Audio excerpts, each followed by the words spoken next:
मैंने सपने में देखा कि माँ को मैं मांस खाती दिखाई दी थी। तो क्या मैंने सच में मांस खाया? अगर नहीं खाया तो ये खून कहाँ से आया? और अगर खाया है तो फिर माँ को तो मैं बाथरूम से आती दिखी थी। वो क्या था? मैं पागल हो जाऊंगी। कुछ बहुत अजीब हो रहा है मेरे साथ।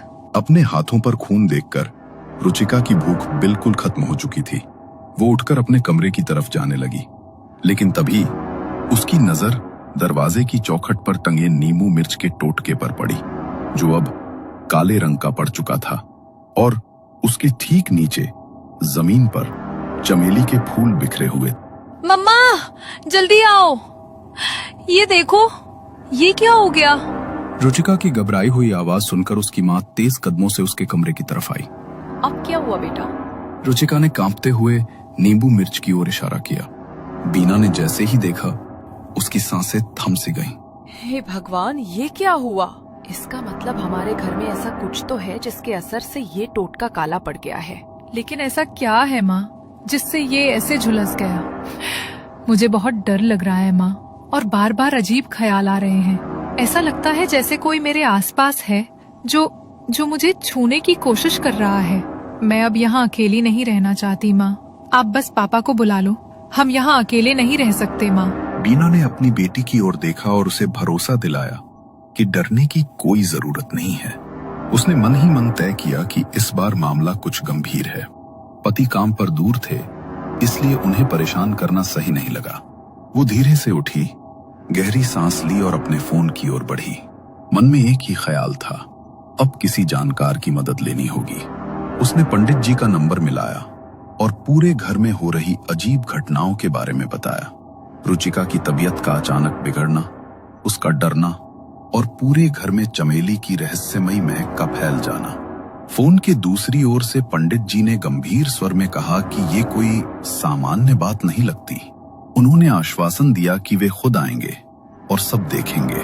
बीना ने राहत की सांस ली, लेकिन उसका मन अब भी बोझिल था।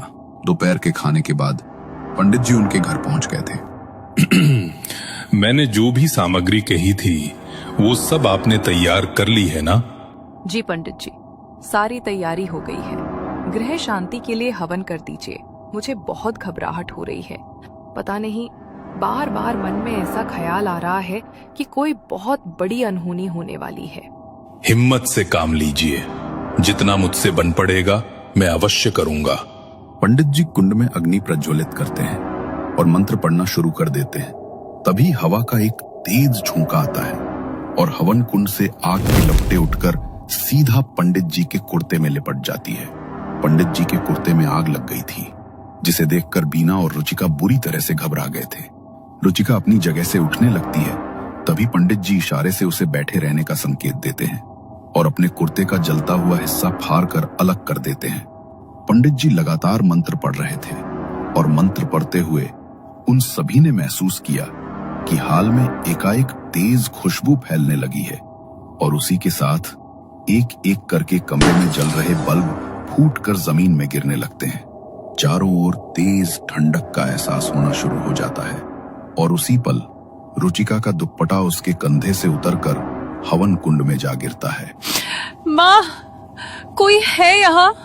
किसी ने मुझे छुआ और मेरा दुपट्टा मेरे दुम्हे से खींचकर आग में फेंक दिया। मैं उसे महसूस कर सकती हूँ माँ, वो मेरे आसपास ही है। शांत हो जाओ, ये अभिमंत्रित जल है। इसके छींटे पूरे घर में देने होंगे। इससे घर का शुद्धिकरण हो जाएगा और जो भी बुरा साया यहाँ है उसे यहाँ से जाना ही होगा। पंडित जी लगातार मंत्र पढ़ते हुए आम के पत्ते को कलश में डुबोकर जल की कुछ बूंदें धीरे धीरे पूरे घर में छिड़कते हुए आगे बढ़ रहे थे। अचानक ही जब पंडित जी रुचिका के कमरे के पास पहुंचे और जैसे ही जल की बूंदें उसके कमरे के दरवाजे पर छिड़की, उन्हें जोरदार झटका लगा। जल का कलश उनके हाथों से छूटकर नीचे गिर पड़ा। ये कमरा मनहूस है। ये कमरा, अपनी बच्ची को इस कमरे से दूर रखिए। आपकी बच्ची को कोई वहम नहीं हो रहा।